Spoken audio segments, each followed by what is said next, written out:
Well, good morning, guys. Welcome back to another episode of Agency Exposed. How's everybody doing? Great. All right. Taylor, welcome back for part 2. Thank you. We enjoyed it so much last time that we need to continue this conversation about culture in the agency workforce. So last time, for those of you who may not have listened, please go back and listen to the episode previous to this, but we talked about some of the negative experiences that Taylor experienced in a larger agency. And then we talked about, how can we change those and what the cultures that even exist in our own agencies and background. And today I think we want to talk about some real practical steps and examples and ways to move forward in a more healthier way. So why don't we just start there? Ken, Brad, you guys have any thoughts as we go into this as far as... Yeah. Well, the last 5 years, I feel like with my business, I've been really contemplating how to build a healthier environment for sure. It's just, it's one of those things that when I go into the office, it's just I have a checklist of 1,000 things, and it's just like I go, and I feel like if I miss the beat or take 15 minutes out of my day that I normally didn't plan, I have to pay for it at the end of the day by not being home with my family or not spending time, or if I have something else going on later. So I end up taking that time, but it's just a struggle. It's a big struggle, and I found that it actually has impeded against growing in a culture that I want in our agency, because though it's okay to work hard, I've never had allowed time for discussions with employees and things that we've talked about in the last episodes that are really important. And I think as a business owner, just allowing even an hour of your day not to be scheduled, so that if something does go awry, that there's time to pour into people. And I think, Bob, you mentioned last in the episode is that, it really comes down to, are your people more important in your business, or is the work more important? And I think, from your experience, you've seen it where the work was more important and on the shoulders of the employees. And that doesn't work very good, very long. Mm-hmm. So I'm interested to hear a little bit more about what some of the practical things that a business owner can do, or an entrepreneur can do, and to really be intentional about their culture. And it's really not is the people more important than the work? It's really what is the best strategy to creating a successful business. Yeah. Mm-hmm. Which that's true. Actually turns out not burning people out. And yeah, it's a tough business. This business is tough because we don't make widgets where it's easy to set somebody up on a supply chain line or a manufacturing line and just do this every single day, mm-hmm. right? Which I don't know how people do that. I don't know. Anyways, it's very subjective and creative, and there's a lot of emotions involved, and there's a lot of passion involved, and it's fast paced and crazy deadlines and all the things that we deal with in this business. And it's all human resource based. So we sell time, right? And people. And so the people have to be, it's important. Absolutely. So would you say, Taylor, just kind of from a real practical standpoint, what would you, as somebody who has been on both sides of the coin, negative and now positive, and as an employee, like what are some things that are real helpful for you and that you think other agency owners that might be listening could implement? Mm-hmm. There's a few. I'm trying to think about where to start. There's obviously the logistics side of things, which I feel like we touched on this in the last episode, but processes are really important. Systems are important. Accountability is important. Basically making sure that every employee that starts with you is set up for success, because if you do your due diligence there, after that, it's all on them, whether they're successful or not. So that's important.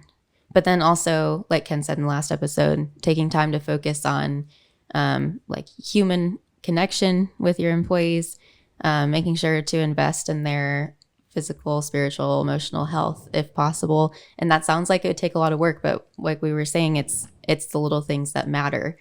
So taking 5 or 10 minutes to invest in a quick conversation may feel like you're losing or wasting time, but what that's actually doing is investing in your employee so that they have a better work environment, so that they are actually motivated to work hard and can actually produce good work. So it's not wasted time. That's good. That's good. One of the things that we've talked about several times on this show is that having the emotional intelligence, I think internally as leaders, to really understand what's going on with employees, but also how to motivate each employee based on their personality type, based on who they are. Because I think what happens as organizations grow, and you experienced it in the agency world, is there becomes like this, well, this is the way we do it, go get it done. And if you don't, you're going to get reprimanded or whatever. And the reality is that way works for some people, but it really inhibits other people. And it actually, you don't get the best work out of people when you do that. So I'd love to unpack that a little bit. Like maybe Ken, are you cognizant of that? Because I have a gut feeling you are. Like you don't speak to every employee and motivate them the exact same way, because sometimes it can be motivating, and then for the exact opposite for someone sitting next to them, it could be not motivating. Yeah, I mean, something that we may have mentioned before, and I know we all do, is just having personality tests or profiles for everybody. That's been a fun team activity, but it's been really helpful. And we learned that from other organizations that do that kind of thing. But people are made up differently, right? Like they value different things. They have different personality profiles. And so the way you motivate or inspire somebody changes. And I'm not an expert at that by any stretch, but if you're listening to this, one of the practical things is like let your whole team take the DISC test or the Enneagram or something like that. DISC is really simple, right? It's just 4 letters, and it's actually really, really simple to understand. And Enneagram's a little bit more complicated, and you might have to hire Bob Hutchins to come in and interpret it. Not an expert for you, but I like it. Yeah. But it's super intuitive. Not intuitive, but it kind of really gets underneath the hood. But a DISC test is really simple, and you'll start to see that different people value different things. There's different parts of their personality, and so you can, part of your job as a leader, again, like if you're trying to lead to an end goal, you need to figure out how to put your team together and inspire them sort of individually, but at scale. That's the challenge. But to your point, right? Like, I mean, I'm no expert at this, but I do try and understand the different areas of different people, and then what actually press their buttons. And that's not like I'm not manipulating. It's just someone might be more encouraged by like a little bit of challenge, like kind of like challenging something, like really kind of pushing on them a little bit, and like and other people would be demotivated by that kind of thing or take it the wrong way. And so you just have to know that. Yeah. And it also depends on their role in the organization, obviously. But I mean, we've all had creatives that are designers and those type people that are really focused on maybe one side of the brain, and yet then we have project managers that can come in and be like, get your act together, this is due, and you're behind. That may not motivate creativity. Right. Getting the best. Creative people, you're totally right. Like dealing with someone who's creative, like they can be sensitive, self-conscious of what they're doing. Yeah. So if you want to get the best out of them, just giving them the blunt facts is probably not the best way to do that, right? Mm-hmm. The client hated your design, like try it. Don't worry, you'll do better in round 2. Like that won't really make it work. But for like a project manager or someone who's just more practical and or just wants the facts. They want the facts, right? And then they improve on that. And so, yeah, it's very different. It's actually kind of in an agency almost maybe a little bit easier than other companies, because the roles are kind of clearly denote the personality. Yeah, that's good. Yeah. I wonder if it'd be as simple. This may sound way too like elementary, but I think if I hired somebody, I would have them fill out a questionnaire, which I love paperwork, and so, but maybe other people would be not happy with that. But yeah, just filling out a questionnaire about like your basic desires for like your work, like what is an ideal work environment, what is an ideal boss for you, where does your motivation come from, like having all of that on file would be amazing to have. If you have somebody who's like sleeping in every day or like not getting their work done on time, like pull that out and like get a feel, like remind yourself of the personality, remind them of, remind yourself of why they're here, and then go into that conversation with that in mind instead of just going in with what you think they should hear. We, when you're talking about the DISC and the Enneagram, we do the Enneagram with our team, and it's interesting to see what really motivates people. So I'm a 5, and I'm motivated by, I always feel like there's a lack of time and money on everything I do in life.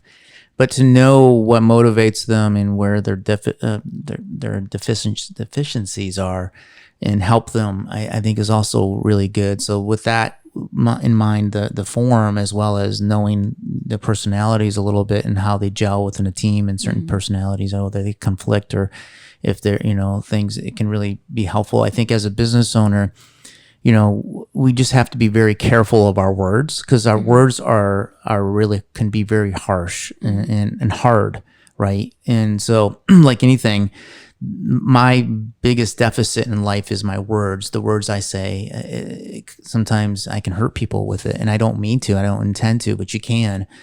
And so as a business owner, knowing how to speak to somebody, and again, you might be different, you're right, you might challenge somebody that might actually help them. In other ways, a challenge could actually defeat somebody.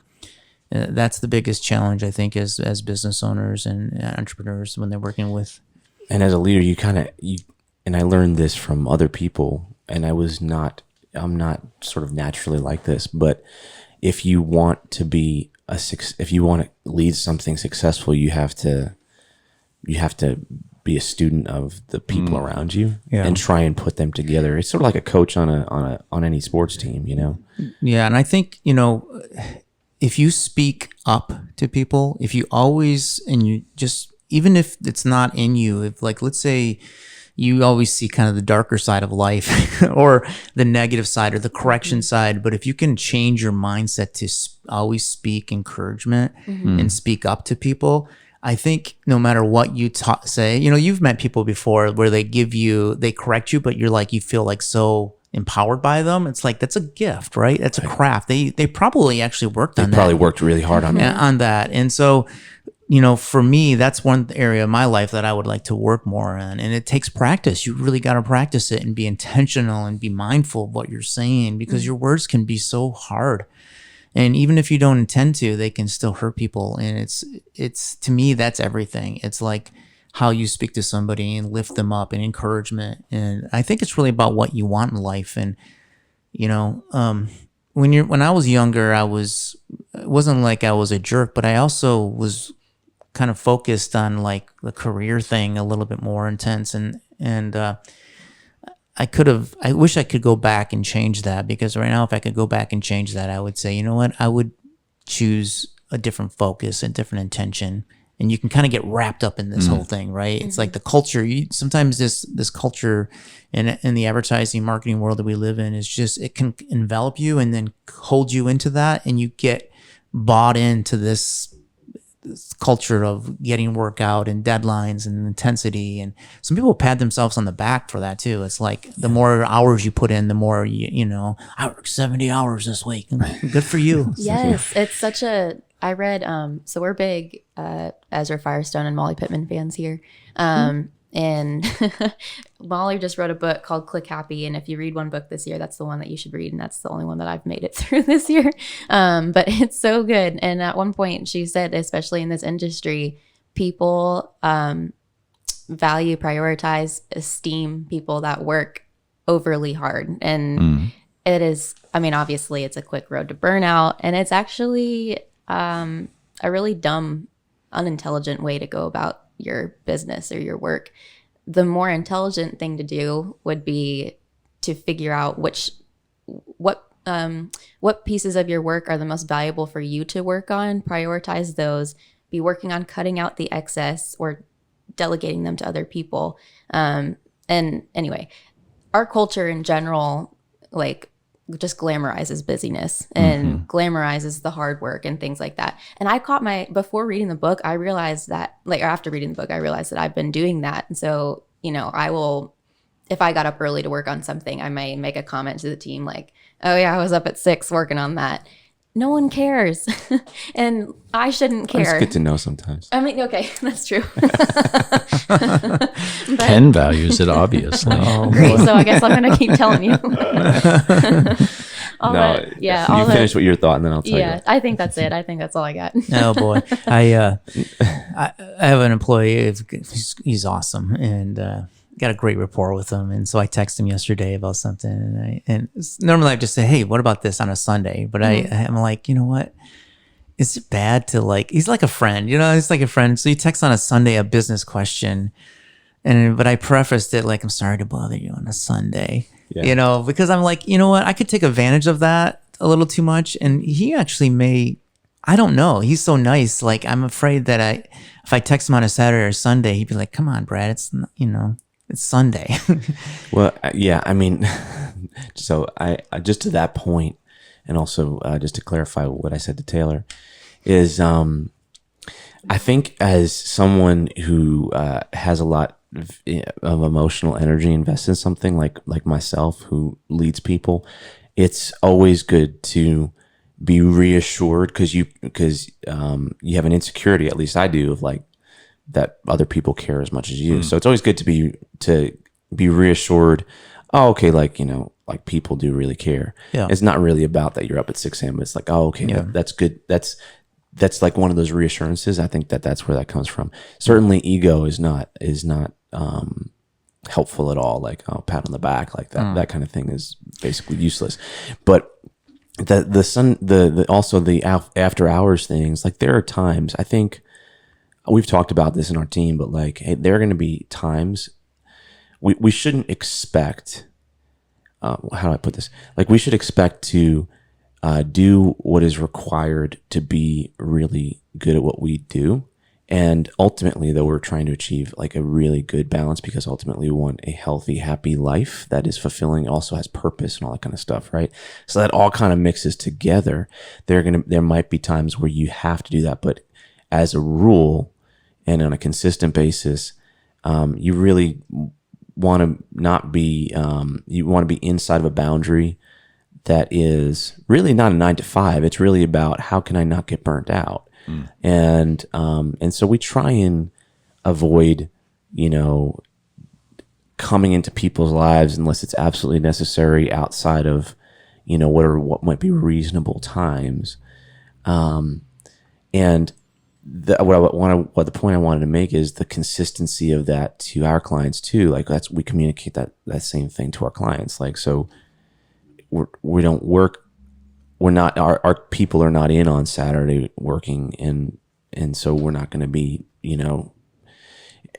doing anything specific for you on that time, unless it's an absolute emergency. And there have been those times, right? But we try and communicate those things. Yeah. So that consistency, I think sometimes, again, the personality of the agency sometimes is that, hey, we're always available. We're on 24/7. And so they get leveraged in that way. And then their people are always on. And I think what ends up causing the issue is, that's fine if everyone's on board with that. But what happens, I think, is like the agency communicates we're always on. The people don't expect to always be on. So there's this gap of understanding, expectation, and balance, and that's where it causes a lot of just pain on health and burnout.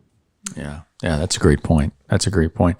What do you guys think about this whole idea? I'd love to just throw it out there, not to open a can of worms, but I want to, of it seems to be with what the COVID and this transition to remote working, I've seen it in other agencies recently where there's actually more work that's getting done. And then what they do, what's being done, I think, for health and for environment because you're always on when you're at home working, like shorter work weeks. So you work from, Monday to Thursday and you're off Friday, Saturday, and Sunday, or you're off on Monday, whatever it may be. Do you guys do that, or have you thought through that, or what does that look like? Can we do that?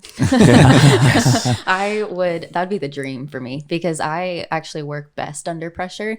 So if I have too much time to do something, it's not going to get done. So that has been a struggle with me working at home, because I'm just always at home. And so, if it's 2 p.m, I'm like, okay, I'm going to go make a snack and procrastinate for 15 minutes and whatever. And then I'm so much more productive at like 8 p.m. because I'm like, well, I got to go to bed in 2 hours, so I'm going to crank this out. And that's not healthy. But anyways, if we had a shorter work week, then I'd be motivated to not have to work on Friday. So I would for sure have a more like packed Monday through Thursday. That's good to know. Yeah. No, I mean, the only thing I would question about that is like if that short compressed sprint would start to become a burnout as well. But I think that But a 3-day weekend would put a Band-Aid on that. Recover, yeah. put a band on that bad boy. What I was going to say is 2 things. One is, I don't know whose quote it is, but I heard this recently. A task will take as long as you take it. Goodness sakes. A task will take as long as you give it, right?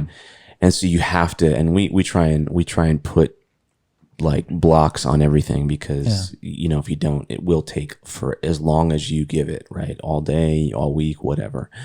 But something to Bob's point about the different COVID schedule, I think we've seen, and Taylor, you can probably speak to this because we've talked about this a bunch. Like in the last, since March, we've seen more productivity, but also longer hours. Excuse me, and not being required. It's just that you're home, you're always kind of always on, and so work is spread out, and that's actually okay if it's okay. Like it's fine for certain tasks and it's not fine for other ones. But what the net result happens is if you're not intentional about that, or you don't put some boundaries on it, you actually get burnt out faster and more.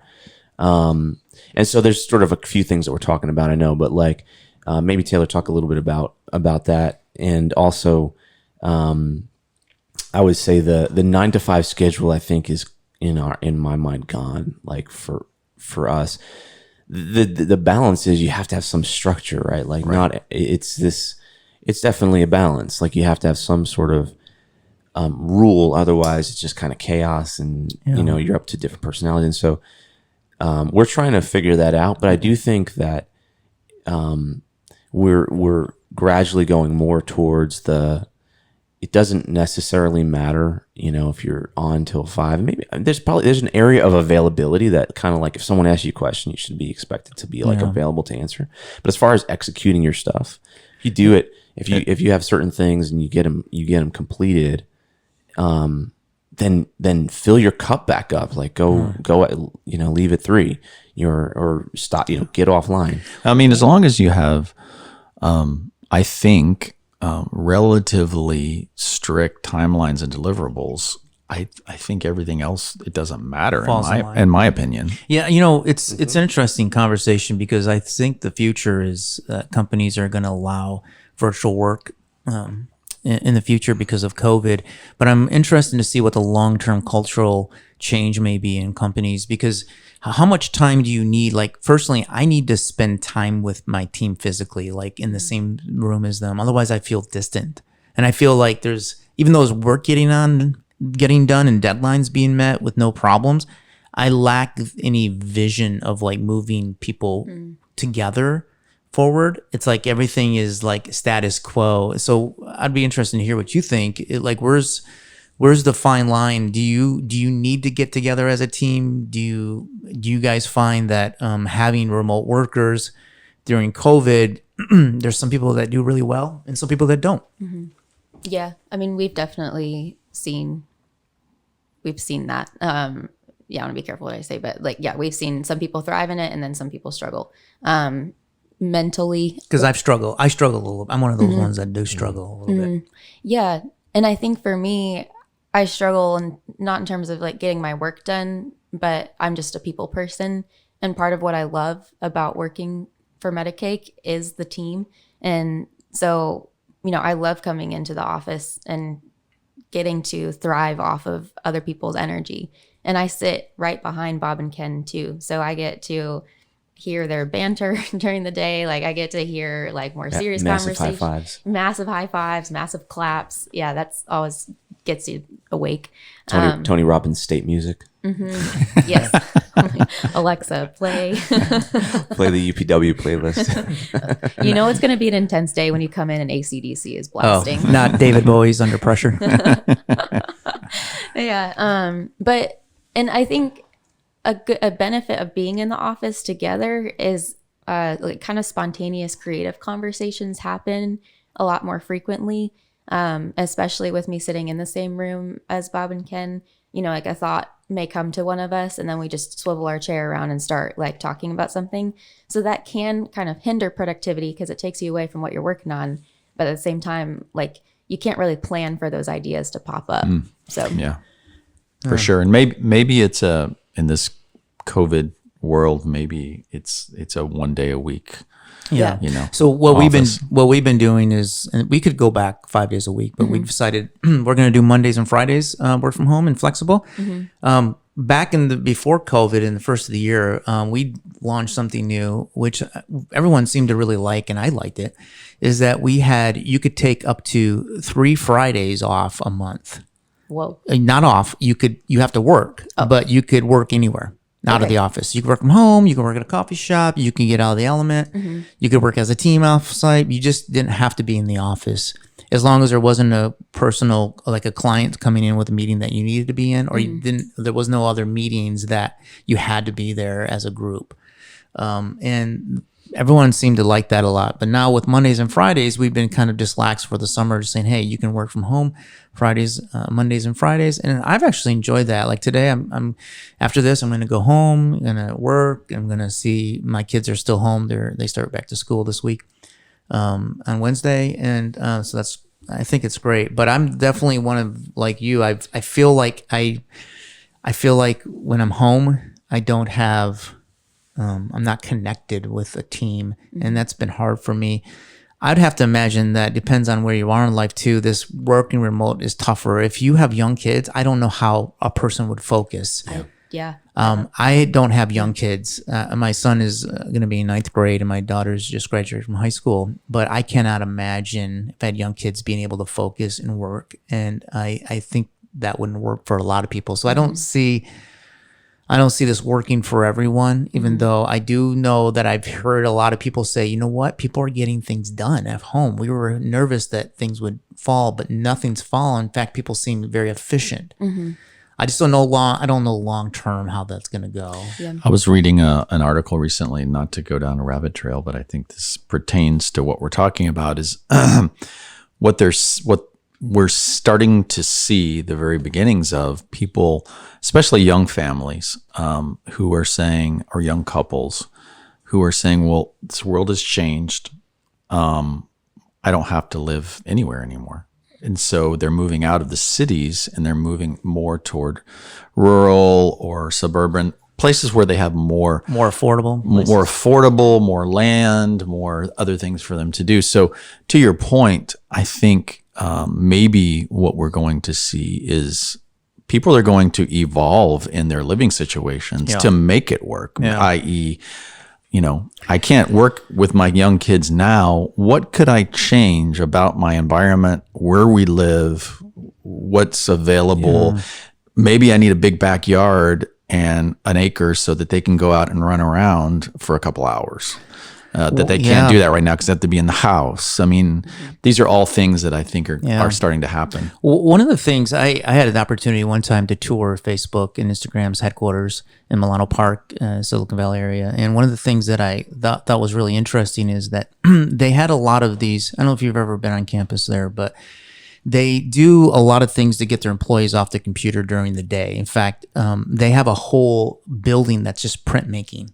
You can go in with your hands and carve and make prints because they find that taking you off the computer every day and going to do something where you work with your hands, something different, it actually helps, with mental illness and to refocus, and it helps actually the work.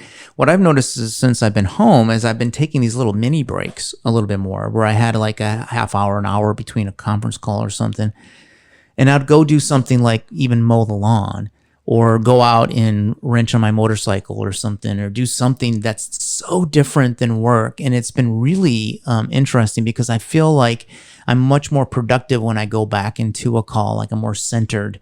And something that I think is really healthy that I want to continue to do, even when I'm in the office, is to allow people a little more freedom and flexibility to go do a half hour away someplace and come back and take like a little more mini breaks.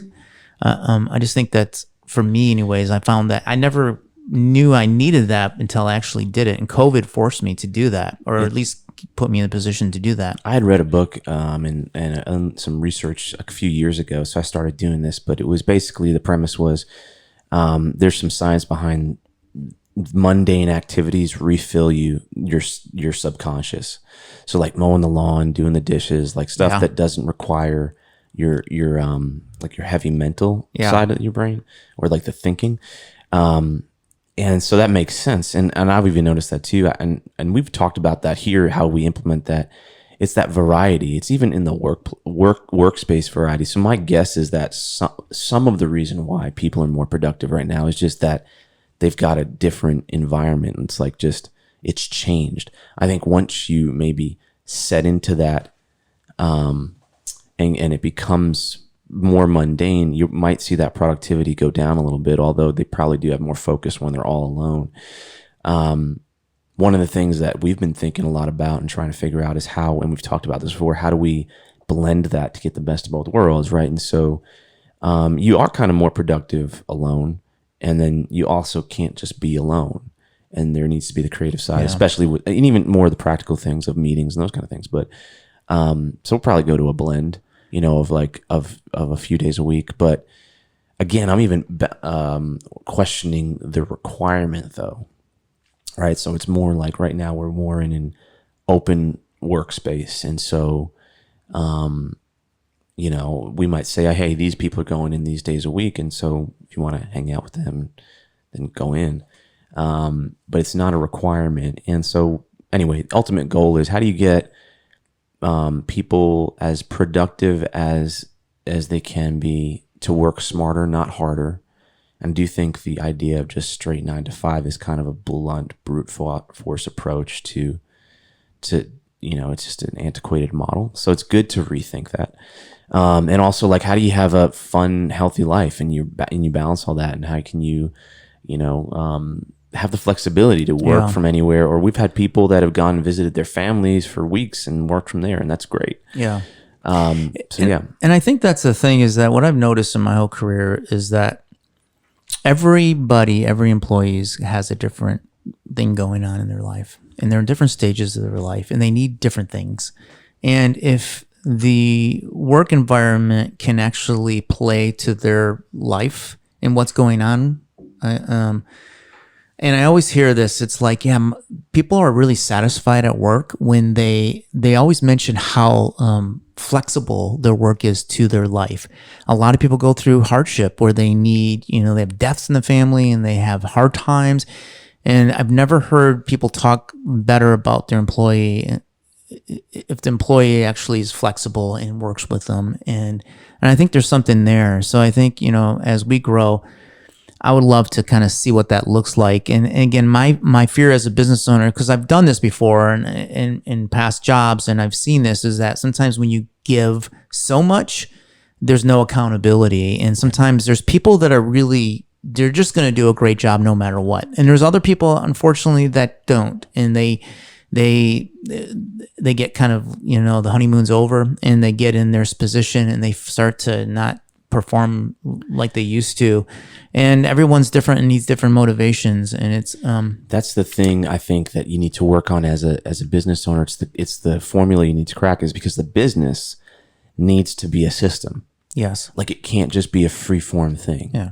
Because it's not scalable that way. Yeah. And scale is not even the right word. It's not scalable, but it's also not predictable and consistent. And so, how do you create, and this is something that I always enjoyed thinking about, like in any situation, but how do you create what is seemingly very flexible, but actually very systemized? Yeah. Well, like they know. say, what business runs by processes, and people run the processes. Right. So, And so how do you create an environment where people have flexibility, but also it accounts for people that may need more of the Structure. system and the structure, right? And there will be those people, and it takes a lot of it takes personal responsibility, a certain type of character, a certain type of personality, really to thrive in the more flexible environment. And so you really need to have a little bit of both. And just to kind of bring it full circle, I know we're talking about how do you do culture and stuff like that. Like how do you do that consistently? How do you build a culture that is not just generic? And how do you make people healthy in a world where now they may be at home a lot more? You know, we have some people that work for us in other states where it's very restrictive, and you know, we're thinking about how do we help them just not be isolated and suffer from all those mental issues that come with that.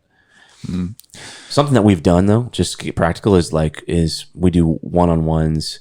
Really, they're bi-weekly every 2 weeks, and so everyone's paired with a leader, and we just do a half hour, you know, and we used to do them in person. Now we do a lot of them on Zoom, but it's just connecting with somebody, and it's really not necessarily about work. It can be about anything, but just connecting.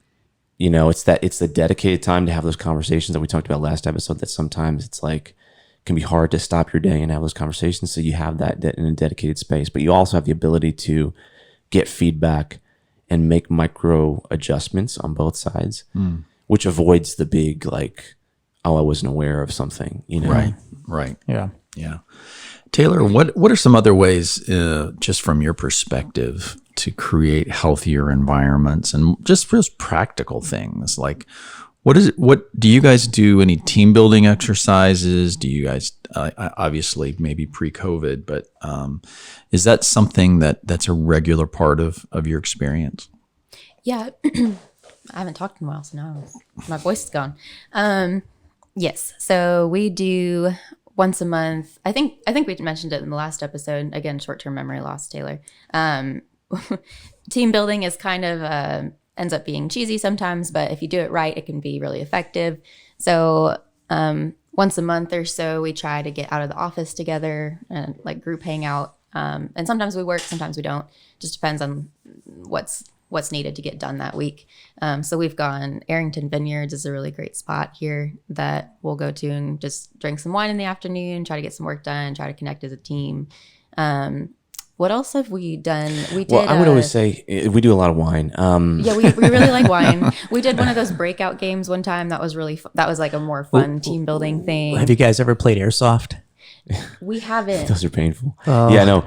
I played. I've done it with. I told you my experience, and several people were bleeding through their clothes. Oh my goodness. Well, we did airsoft about a month ago. Bob came out with us. Yeah, We should do it together as an agency. Oh my It'd be God, that'd so be so fun, fun. wouldn't it? Yeah. It's Yeah, not very let's far do it. away. We had one of our controllers. She's an Enneagram 7, so she's super like anything goes, right? Let's go. Yeah, let's do it. And she got shot, and she actually bled from a shot, like a little. And she showed me. I'm like, oh, I'm so sorry. I don't know if we have back insurance out for there. that. Everyone signed waivers. Yeah, and anyways, but I it's think when I went, people were. so we jacking make up our that pressure. employees bleed on our getaways, I guess. There you go. But she had fun. She had a smile on her face, so that was good. Yeah. I would say when you're looking at events, like I always thought it was super cheesy, like, you know, when you'd have like the Best Buy manager that would like make everyone stand around in a circle and in the morning do like a team building exercise. or something like that. Like, those really cheesy retail things. Like, you kind of want to avoid those. Something from an Office episode. Yeah, you kind of want to avoid the Michael Scott kind of cringe stuff. And so the way I look at it is like, how can we do something? So for our team, we've got a lot of our age span is or our maybe stage of lifespan is pretty great. We have a lot of people younger and also a lot of people who are away from families. And so one of my thoughts is like, okay, how do we help those people stay connected to a family that isn't their family, because they're just alone here. And the truth is like someone that's completely disconnected in a city away from their family and friends, all that kind of stuff, probably wouldn't last too long in that environment.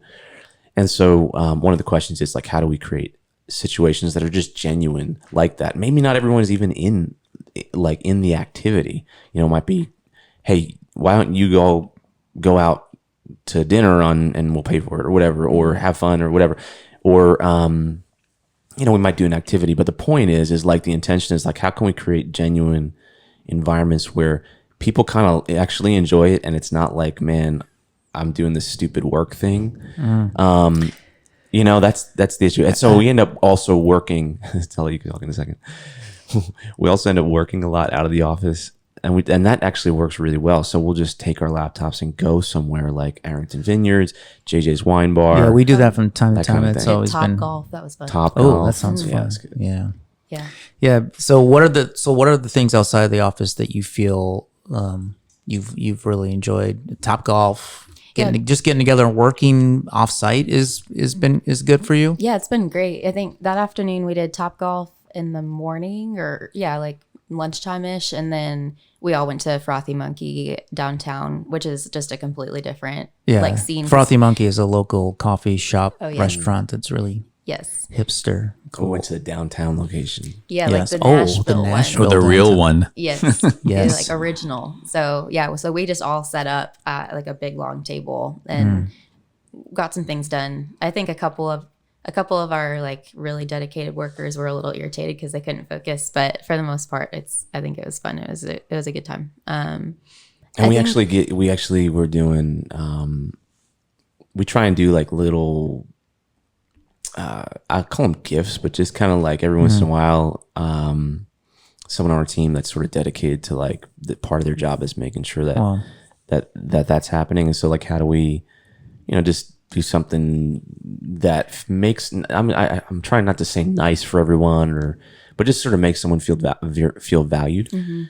There was one time early on, maybe I was like a year in here, and I had like a really stressful week and like put in a lot of hours, and one of my managers pulled me aside and was like, you've worked really hard this week, like you need some time to yourself, so here's a gift card to go get your nails done, and like just take it during the workday at some point, like take a longer lunch and just go do that. And I'd never imagined that like an employer would give me permission to like go take an extra hour to do something for myself that like was relaxing for me. So that meant a lot. And then so, and I think recently, was it last year that our team, like the person that was designated, like did individual gifts for everybody. So a couple of our team members are crazy about music, and so she got them concert tickets to see artists that they really like, and a couple of like girly girls got massages, and so it's just that thoughtfulness like goes a long way. Yeah. So, What do you think about new employees? Like, how do you guys do anything to help bring them on and make them feel at home and get to know them? Is there anything special that you guys do? When someone comes on at the beginning, we try and do something similar to what Taylor just said, and just like figure out a little bit about them and make them. And again, a lot of people that start with us, I guess sometimes they've just recently come to town, and so they may not know Nashville and the surrounding area. And so there's just a lot of great culture here. Like there's great restaurants, there's great music, obviously, and that kind of thing. So we'll try and put a little package together to make them feel welcome. One thing, going back to the Facebook thing, one thing that the Facebook does, which I thought was interesting too, I like to take different ideas from different companies, especially larger companies. How do they create culture? Tell me you're getting a vending machine that dispenses AirPods, please. Oh, in your maybe. office. I don't know. I don't have that yet. But That's what Facebook asks. they I don't know exactly how many dinners, but they encourage. So they bring on so many new people. They encourage new people to either somebody who's been there for a while or even a new person, because they bring them from out of town too. A lot of people move in to the area, and Facebook pays for, if you go out with another employee for dinner, they'll pay for both of your dinners like $4 a month for like the first 2 months or something. Oh, that's awesome. So that you can have 8 different, but they want you to have different dinners with different people. So it's a way to go off with different employees, different people, and build community. Because what they found is that they bring people in from out of different cultures, different countries, and they just don't know anybody. Right. And they're just alone. And so, even though we that's such a huge grand scale, and we don't really bring a lot of people internationally in for work, but the ideas are really strong. And I think that's the key, is like encourage people and other employees to build, relationships, and to is so key. And again, I think, just outside of the 4 walls is really where I think a lot of that happens. For sure. Yeah. Make sure to take your new employees to lunch on the first day, or like within the first week too. Like that. Because which I think some people do that and some others don't. I don't know that we necessarily do, but like I always, at least if we have a new person, I try to like make sure they're good and like they know where to get food. And if they need somebody, like I'll come with them. But my roommate that works at the big corporate healthcare company, she's a recruiter, just started at a new job last week. And it's fine. It's going to be fine. But she, like, no one talked to her the whole day. Her boss didn't connect with her. No one took her to lunch. And she was just kind of like, I'm just sitting here in my office and I don't know what to do. And it just doesn't make them, it's not a great start. So, and ultimately, I think what my ultimate goal, and I would guess any leader's goal, is to have a loyal team. And I think that that's really something that takes a lot of intention. It's actually really hard. I don't know that we've cracked it, but like ultimately that's what I'd like to achieve, right? I think a loyal team. I think of, what's the Mel Gibson movie where he's like Braveheart. Yeah, there you go. I love that movie. Yeah. That speech he gives. You walk around in a kilt? No. I don't think you can do that. You quit doing that? HR had a problem with it. Anyway, it's, you sort of have like you're a team, and you are going battles, maybe, a negative thing, but like you're playing a game, and you're sort of climbing a mountain. And so you have to have loyalty. You have to have people that care about it. And any business that you're doing, as insignificant or as menial as you think the product that you make is, I think that's always the case. Do you guys have a specific budget? Because what we're talking about costs money and time. Yeah. And so It costs very little money ultimately. I mean, a couple $1,000s a month goes a long way.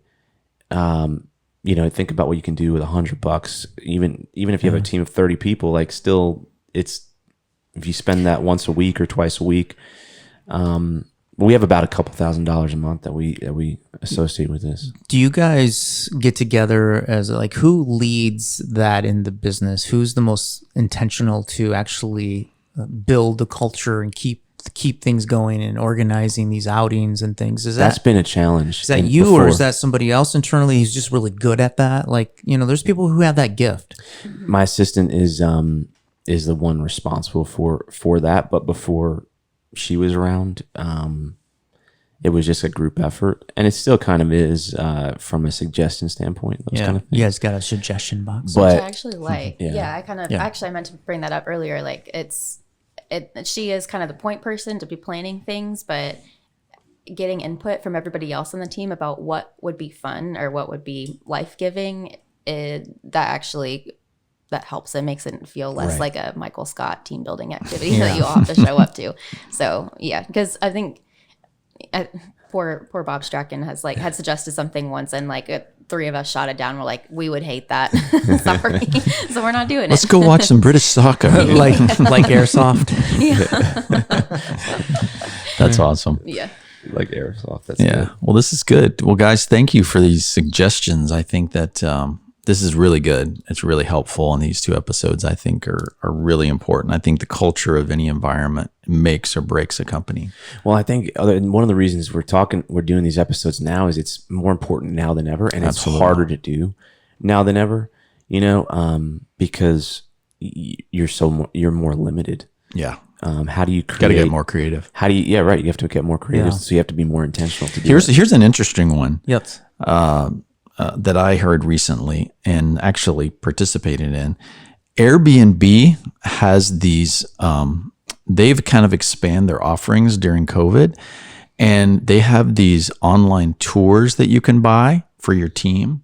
And so if you want to go take a tour of Edinburgh, Scotland from the perspective of Harry Potter and, J.K. Rowling, see her home and what inspired her, this person that's Scottish will take you on this tour. And super so cool. you can go, and they have all of them, like these tours all over the world. You can go to Airbnb, and they're like $5-10 a piece, but they're affordable, that your team can all get on Zoom or whatever and participate in these Wow. things together. That's really cool. That's Yeah. That's a new great idea. virtual.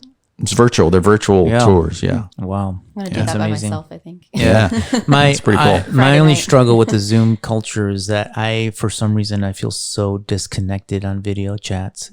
Same way I'm the same way on the phone too. So I don't know. I've got to find a better way. I just for something missing this human being in Yeah, the same for room. sure. So Yeah. Virtual until VR headsets. We Yes. all have VR headsets. It's going to be a Oh, while. that would be cool. Do like a hologram of all your team members in your living room.